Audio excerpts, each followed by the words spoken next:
dating ng November 1 and 2, inaalaala nila ang mga sino? Mga patay. May selebrasyon, may mga misa, may mga padasal, may Halloween party, merong mga nangangaluluwa, sa mga bahay-bahay sa probinsya, may kumakanta, kaluluwa kaming tambing sa purgatorio ng galing. Ayan. Yan, mga ganyan, something like those. Ngayon, kung wala tayong sapat na kaalaman tungkol sa mga bagay na ito, maaari, lalo na yung mga bagong kapatid, maimpluwensyahan nung mga pinagdiriwang na kung ano-ano, bibili ng kandila, tapos pipinturahan yung mga nicho, tapos bibili ng mga flowers, mga bouquet of flowers, tapos lalagay sa nicho, tapos magpapadasal, o tapos magpapabindisyon sa pare ng mga nicho para yung nasa loob ng nicho maging dapat sa Diyos maligtas, etc., etc., etc., etc. O, di ba ganon? O dapat ko pa bang isa-isahin yun? Alam nyo na yun di ba mga kapatid? Malibang galing kayo sa Saudi Arabia. Pero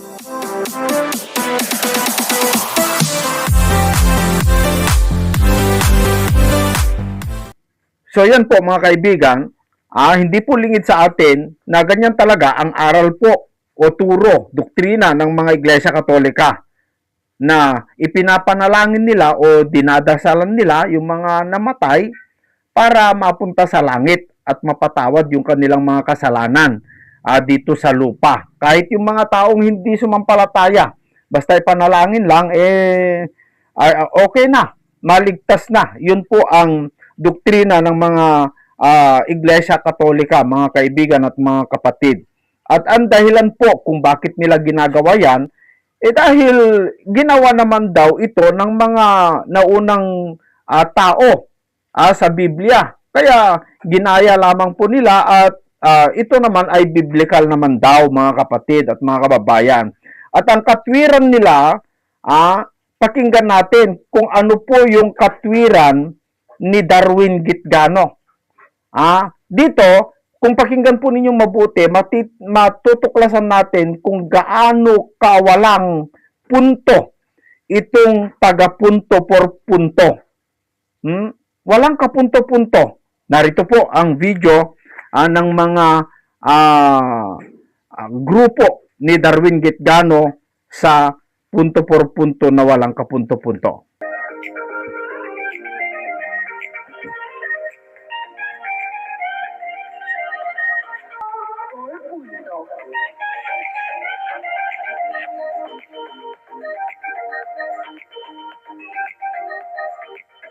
Magandang araw mga kapuntos. Welcome na naman sa ating punto per punto.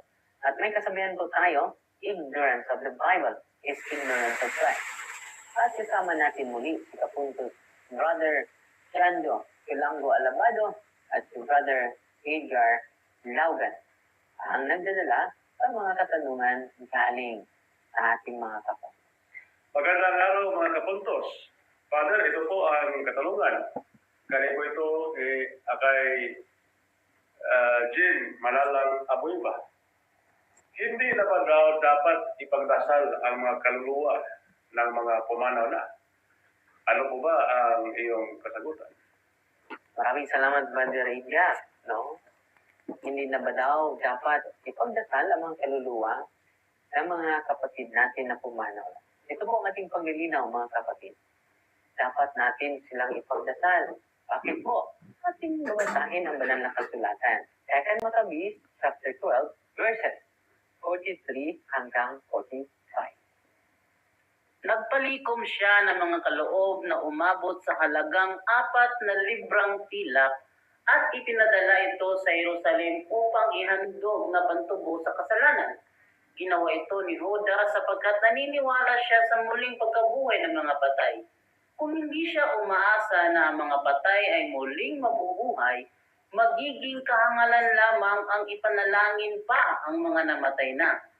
Dahil buo ang kanyang paniniwala na ang lahat ng namamatay na nanatiling makadiyos ay tatanggap ng dakilang gantimpala Ginawa niya ang paghahandog na yun upang ang pagkakasalan ng mga namatay na ito ay patawarin. Dapat natin ipagdasal ang ating mga kapatid na pumanaw na. Dahil ang ating dasal ay isang handog upang ang kanilang kasalanan ay papatawarin ng Diyos. At mismo, si Apostol Pablo ay nagdasal.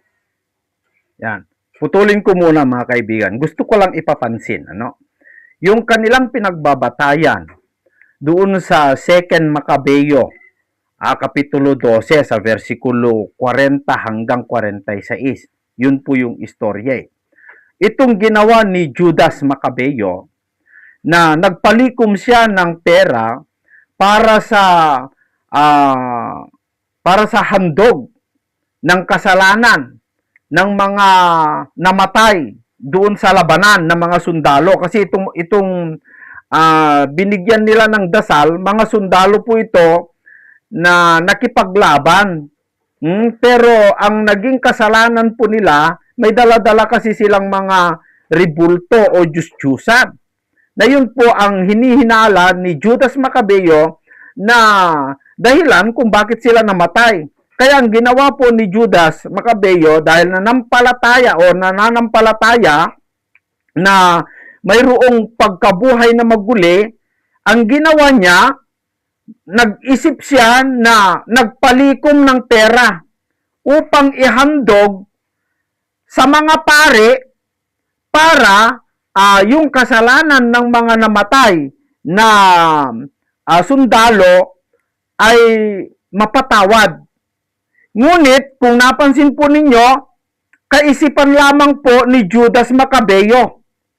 Wala pong ganon ng turo ng Biblia. Sa makatuwid, hindi po utos o hindi po aral ng Biblia na mayroong ganong aral na kailangan ipagdasal yung mga namatay na nagkasala para mapatawad at mapunta sa langit. Walang ganong aral. Kaisipan lamang po ni Judas Macabeo. Yung ganon. Walang katiyakan na mapapatawad. At hindi talaga mapapatawad dahil hindi po ganon ang paraan para ang tao ay maligtas o mapunta sa langit. Kaya itong pinagbabatayan ni Gitgano na walang kapunto-punto, haka-haka, ito namang mga Katolikong walang alam sa Biblia, hindi nagbabasa, sunod-sunuran na lang, oo nga meron pala sa Biblia. Pero dapat inisip po ninyo na yung ginawa ni Judas Macabeo, hindi utos. Hindi po utos. Kundi yan po, ginawa niya lamang po na haka ni Judas Macabeo. At ang isa pa dito mga kaibigan, yung Judas Macabeo o yung second Macabeo na binasa ni Gitgano, hindi po kasali sa Biblia. Hindi po kasali sa kanon ng Biblia. Bakit? Kasi pinagdududahan yung libro na yan. Kung yan ay salita ng Diyos o haka-haka lang. Talaga namang haka-haka kasi mayroong aral na kailangan ipagdasal ang mga patay. Sa Biblia, marami pong sagasaan na talata doon sa aral na yan. Kasi hindi ganyan ang aral ng Biblia para ang tao'y maligtas. Para ang tao'y maligtas, kailangan sumampalataya. Kaya maling batayan yung ginawa ni Judas Macabeo. Unang-una, hindi sinabi ni Judas Macabeo na siguradong mapapatawad. Pangalawa, walang utos sa Biblia na gano'n. Kaisipan lang ni Judas yon, mga kapatid. Kaya hindi dapat batayan yon. Panusot lang ng mga paganong Katoliko yan. O ngayon, bumasa siya sa Bagong Tipan doon sa sinabi ni Apostol Pablo. Pakinggan nga natin kung ito'y dasal. Tandaan nyo, itong babasahin niya, hindi dasal. Pansinin po ninyong mabuti. Ito. Para sa kanyang kaibigan na matagal nang namatay. Ating babasahin ang 2 Timothy chapter 1 verse 16. Ito ang nakasulat, kapatid.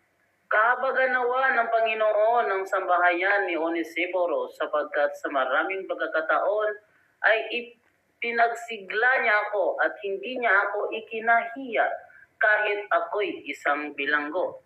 Sa katunayan, pagdating niya sa Roma, pilit niya akong hinanap hanggang sa ako'y kanyang matagpuan. Kahabagan nawa siya ng Panginoon sa araw na iyon. Alam mo naman kung paano niya ako pinaglingkuran. Ito si Onesiporo, mga kaibigan, ay patay na pala. Ating babasahin the New Jerome Biblical Commentary, mga kaibigan. Ito ang nakasulat. Ito po ang ating mababasa sa St. Jerome Biblical Commentary, page 900. Onesiphorus, known otherwise only from us, where is also depicted as a faithful friend of Paul. Onesiphorus is spoken of as though he is dead. Pagkakas ninyo, mga kaibigan, sa liham pala ni Apostol Pablo ay ipinagdasal niya ang kanyang kaibigan na pumanaw na. At yun, mga kaibigan, O tignan nyo yung malaking pagliligaw. Hindi naman panalangin yun eh.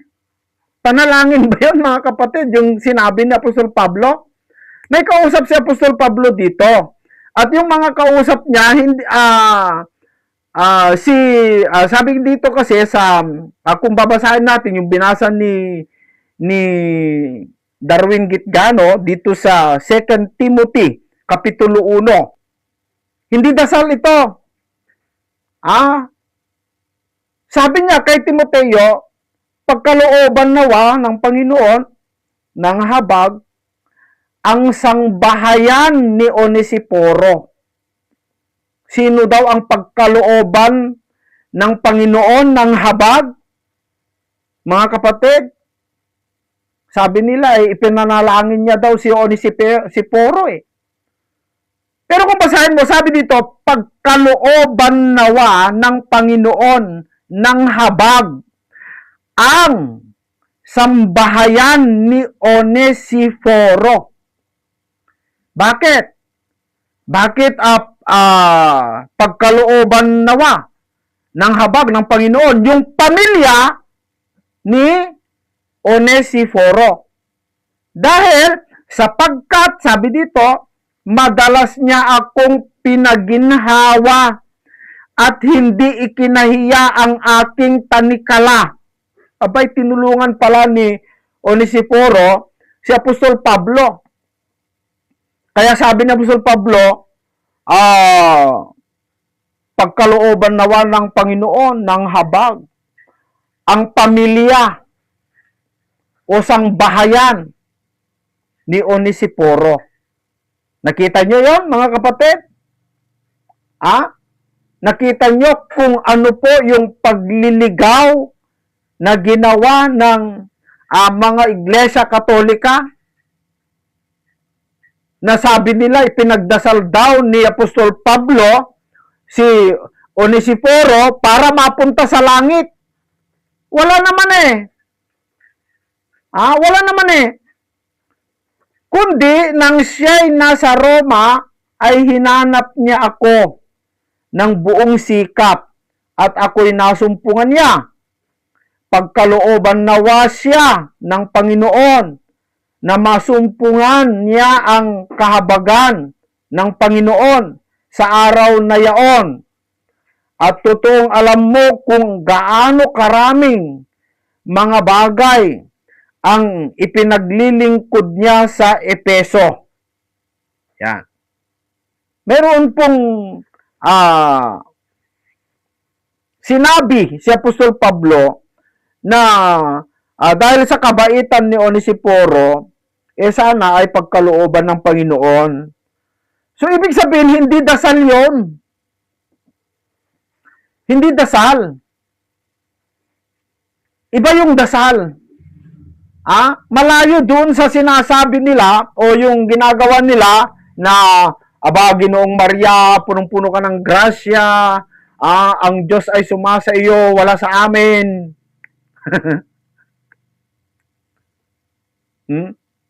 Ganun ang panalangin nila eh. Ipanalangin mo kami ngayon at hanggang kami mamamatay. Bilyo-bilyo ng tao sa mundo. Nako, ang dami naman po ng ipagdadasal ni Maria. Kung ganon. Ang bilyon eh. Ilang bilyon ba ang Katoliko? Napakarami. Lahat sila humihingi ng dasal kay Maria. Sa tingin mo, nakakatulong. Ano kaya itsura ni Maria kung sakali totoo yan? Walang katigil-tigil na panalangin sa lahat ng mga tao. At hindi lang isang araw, hanggang sila'y mamatay. Wala yan. Wala yan. Unang-una, itong mga ginagamit nilang batayan ay hindi naman po talagang formal na dasal na talagang ipinagdadasal ni Pablo na Panginoong Diyos, si Onesiporo, sana kahabagan mo at iligtas mo ang kanyang kaluluwa mula sa purgatorio. Wala namang ganun eh. Kundi nasabi lang ni Pablo kay Timoteo na dahil mabait po si Onesiporo kay Apostol Pablo, sabi ni Apostol Pablo kay Timoteo, sana lang pagkalooban ng Panginoon ng kahabagan si Onesiporo kasi mabait siya. Yun ang sabi niya kay Timoteo. Hindi dasal yun. Hindi ganun ang dasal eh. Mga kaibigan eh. Kung ganun sana gawin po ninyo, okay lang sana eh. Na kapag may namatay, sabihin mo, sana yung kaibigan nating namatay, sana lang bigyan ng Panginoon ng habag, baka sakali sana lang mapatawad niya. Kung gano'n lang, wala namang problema. Pero yung ginagawa po ninyo talagang yun eh. Talagang nobena, dasal talaga eh. May Ginoong Maria pa eh. Na Ginoong Maria, punong-puno ka ng grasya, ang Diyos ay sumasa iyo. Tapos, marami, hindi ko kasi may kabesa eh, mga kaibigan eh. And then meron silang dasal sa huli na, Ama namin, iligtas mo ang kaluluwa ni Juan o kung sino-sinong pangalan. Yung kanyang kaluluwa mula sa purgatorio at mapunta sa langit. Ganun kasi yung panalangin nila eh, kung pakinggan mo. Malayo, magkaiba po rito sa binabasa nilang talata, mga kaibigan. O ituloy natin kung ano pa yung batayan nila. Punta naman tayo sa ancient Christian document na sa Roman Catacomb. Meron ding pagpatunay na meron talaga sa unang mga Kristiyano nakasanayan na nila na magdasal talaga sa mga patay na. Atin mo lang babasahin ang Corpus Inscription sa Latin, Volume 10, number 3,312. Ito ang nakasulat. Ito po ang ating mababasa po dito.Que leges ora pro eo, na ang ibig sabihin ay the reader pray for him. Sometimes the writers of the epitaphs request visitors to pray for the deceased. Yan po ang nakalagay po, Father. So sa taon nito, earliest dated from 71 AD hanggang 2nd century. At meron pang aklat na naguluhan, Brother Jando, Acta Juanes. Ating mabasahin una, Brother Jando. Ito po nakalagay. Acta Juanes, composed about AD 160 to 170. That at that time, anniversaries of the dead were commemorated by the application of the holy sacrifice of the Mass. Yan po ay ating mababasa sa Lipsius and Borid, number 186. At yan yung mga kaibigan na meron pa commemoration of the dead sa ancient Christian document. At yun po ang ating patunay sa ancient Christian document. Punta naman tayo sa banal na kasulatan sa Sirach chapter 7 verse 33. Ito ang nakasulat. Ito po ang ating mababasa po. Be generous to every living soul and be gracious to the memory of the dead. Ang laro, be gracious to the memory of the dead. Paano ba natin sila alahanin sa pamagitan ng ating dasal? Yan po ang ginawa sa Judas Maccabeo sa 2 Maccabees chapter 12 verses 43 hanggang 45. At ngayon mga kaibigan, yan po ang mga scriptures sa Old Testament. Ngayon, sa New Testament, si Kristo na po ay nanalangin para sa kanyang kaibigan na si Lazaro na umanaw na at nalibing na siya 4 na araw at nangamoy na. Ano ba ang ginawa ni Kristo? Nagdasal siya. Ating pakinggan, mga kaibigan.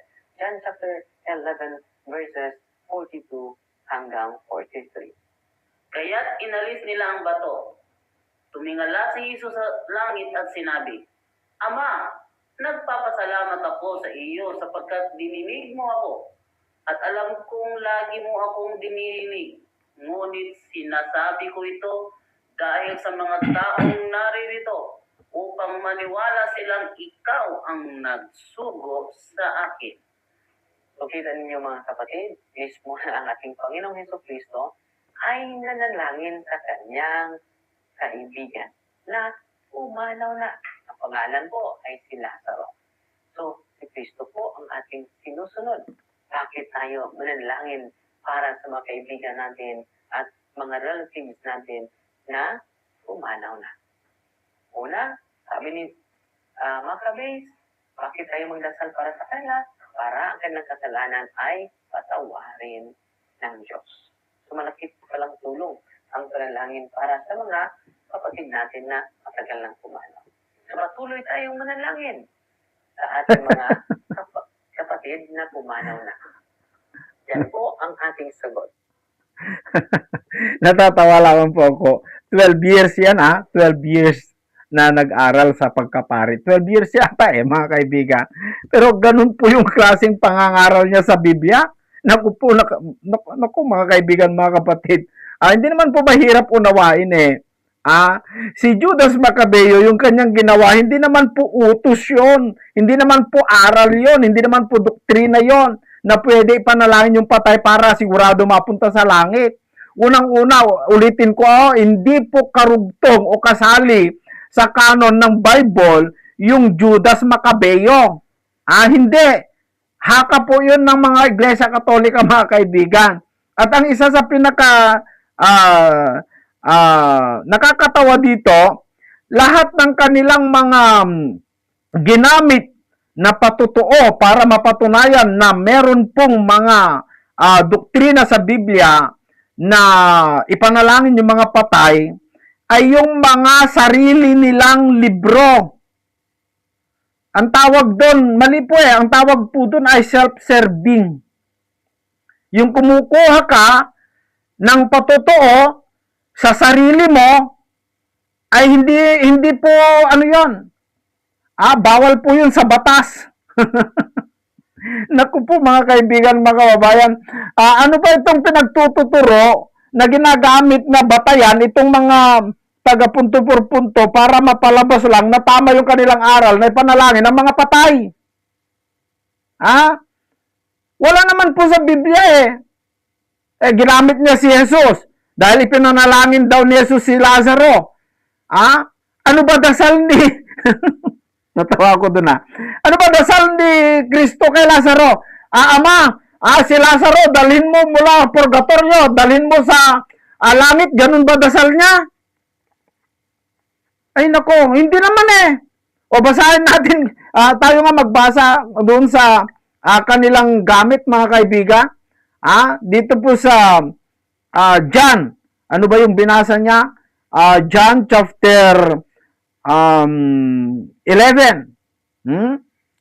Sa verse 42. Sabi dito, at nalalaman ko na ako'y lagi mong dinirinig. Sabi ni Kristo sa kanyang ama.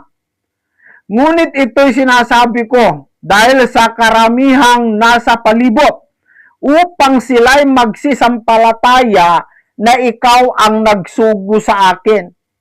kung bakit po humiling ng Panginoong Hesukristo sa Diyos, Ama, meron siyang gustong patunayan sa mga umuusig sa Kanya at sa Kanyang mga pinapangaralan para mapatunayan na siya'y totoo, humingi ng Diyos ng milagro sa kanilang harapan. At hindi po ang Kanyang hiniling ay para yung patay mula purgatorio ay mapunta sa langit, wala. Kundi ang ginawa niyang himala o milagro mula sa patay na si Lazaro doon sa loob ng nitso, pinalabas niya o binuhay niya maguli. Nabuhay. Hindi para napunta sa langit, hindi. Pinatunayan niya lang na si Kristo ang nagbibigay ng buhay, kaya dapat kang sumampalataya sa Kanya. Hindi niya pinagdasal si Lazaro na mula sa purgatorio mapunta sa langit, hindi. Mga kaibigan, mga kababayan. Kaya nga dito sa 43 ay, at nang masabi niya ang gayon at sumigaw si Kristo, siya ng malakas na tinig, sabi niya, Lazaro, lumabas ka! Lumabas naman si Lazaro. Mula doon sa nitso, lumabas na buhay na maguli sa patay. Pero hindi pumunta sa langit. At hindi nanggaling sa purgatorio. Nanggaling lang doon sa nitso. Ano ba naman itong ginagamit yung talata? Wala namang kapunto-punto. Ito nga yung sinasabi ko na punto por punto, pero wala talagang kapunto-punto. Nakakahiyang aral yan, mga kapatid. Lalo pari ka, at napakahabang panahon na ikaw ay nag-aral, tapos sabihin ng mga miyembro, hoy, 12 years na nag-aral ang pare, sino ka para tutulan? 12 years nga, pero wala namang laman. Magaling sila sa aral. Sa secular. Payag ako doon. Pero sa Biblia, walang kapunto-punto, puro paglilihis, mga kaibigan. Mantakin mo, patunayan mo na merong aral sa Biblia na dapat ipanalangin ng mga patay. Pero ang patunay mo ay galing din sa iyo, sa iyong patutuo. Gumamit ka naman ng Biblia, malayo naman ang sinasabi mo. Anong klaseng patutuo yan, mga kapatid? Alam niyo kung bakit hindi po totoo yun? Bakit hindi po ako payag at hindi talaga payag ang Biblia? Kaya nga yung Judas Maccabeo ay hindi po isinali sa kanon ng Bible. Bakit? Kasi ganito kung para maligtas ang tao. Pakinggan nyo ho. Lilinawin ko po. Paano po ang tao maligtas? Ganito, mga kaibigan. Dito po sa libro ng Efeso. Efeso, makinig kayo mabuti. Sa kapitulo 2 sa versikulo 8. Sapagkat sa biyaya kayo'y nangaligtas. Paano daw tayo maligtas? Sa pamamagitan ng panalangin ng mga ibang tao? Hindi. Kundi, tayo'y naligtas sa pamamagitan ng biyaya. Sabi dito, sapagkat sa biyaya kayo'y nangaligtas sa pamamagitan ng pananampalataya. At ito'y hindi sa iyong sarili, ito'y kaloob ng Diyos. Hindi galing sa sarili o hindi galing sa tao, sa ibang tao. Hindi galing sa inyong mga tao, parang gano'n. Sa iyong sarili. Sapagkat ito'y ang kaligtasan galing mula sa Diyos. Hindi galing sa iyo. Paano? Kailangan mong sumampalataya doon sa biyaya na ibinigay ng Diyos. Sumampalataya ka doon sa biyaya para ikaw ay maligtas. Tanong, paano ka magkaroon ng pananampalataya? Paano ka magkaroon ng pananampalataya? Na yun po yung susi para ikaw ay maligtas. Gis 17 ng Roma. Sabi dito, kaya nga, ang pananampalataya ay nanggagaling sa pakikinig. At ang pakikinig ay sa pamamagitan ng salita ng biyaya o ni Kristo. Para maligtas ka po pala, kailangan mong sumampalataya. At kung paano ka magkaroon ng pananampalataya, kailangan makinig ka. Tanong. Gitgano, tanong. Kayong mga taga-punto por punto. Yung patay na may kasalanan at hindi napunta sa langit,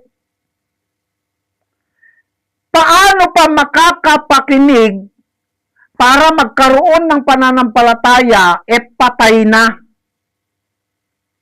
Nung buhay nga, hindi naniniwala sa iyo. Lalo na pagpatay na, hindi na siya maniniwala dahil hindi na niya nakikinig, napapakinggan, mga kapatid. Anong pakikinggan niya doon sa biyaya? Kasi kailangan mong makinig Anong pakinggan mo? Yung salita, yung aral ni Kristo. O anong pakikinggan mo sa Kanya? Di makinig ka sa aral. At kung ano yung iniutos yung aral, kailangan mong sundin. Yung ibig sabihin kasi ng sumampalataya, ibig sabihin nun, sumunod. Ganon. Naniniwala ka sa aral, at dahil naniniwala ka, sinusunod mo. Ganon po ibig sabihin nun. Para maligtas ka. Yung patay, wala na Kahit anong gawin mo dun, kahit pa tadtarin mo yun, hindi ka napapakinggan, hindi ka mararamdaman, wala na. Wala na, mga kaibigan. Kaya, hindi isinali yung makabis sa Biblia dahil kalaban doon sa aral ng Biblia yon. Yun po totoo, mga kaibigan. Sana, magising po yung mga Katolikong panatiko. Yung aral po ninyo, wala yun. Walang kapunto-punto yon. Sadyang naligaw lamang po kayo. Kung sa bagay, mahirap talaga maniwala yung mga Katolikong bulag dahil sa Biblia po kasi, yung hindi sumasampalataya sa Diyos, patay, spiritually dead. Kung patay ka, paano ka kasi talaga makakinig? Kung patay ka, paano ka maniniwala paano ka makakita? Patay ka nga Kaya yung mga Katolikong panatiko, patay talaga yan sa spiritual, hindi talaga nila makikita yung katotohanan. Pero, bakit natin ginagawa ito? Alam natin na mayroon din namang mga tao dito na nanonood sa YouTube na naghahanap ng katotohanan. So, ito po yung katotohanan. Kailangan sumampalataya ka para maligtas ka. At ang pananampalataya na yon, kailangan kung ano po yung aral ng biyaya na ipinadala ng Ama, sinasampalatayanan mo, kailangan sundin mo yon para maligtas ka. So, yan po mga kaibigan, no? Sana maliwanag po sa inyo. Kung mayroon po kayong katanungan, pwede po kayong magtanong. Mayroon po tayong mga live dito po sa ating programa. Kaya kung gusto nyo, mga kapatid, personal na magkapagtanong, pwede. Kapag nakapag-live po ako, sabihin nyo lang sa live comment, live chat, Esel, gusto kong magtanong ng personal. Meron kasing gumugulo sa aking isipan. Bibigyan natin ng pagkakataon yan. Pero kung ang hamon mo ay hamon, manggulo ka lang sa programa, wag na. Ang pinapansin lang natin yung talagang nagsusuri, yung talagang gustong makaalam ng katotohanan. Pero yung mga galing-galingan lang para ipakita yung galing niya, wag na nating patulan yung mga ganon, no?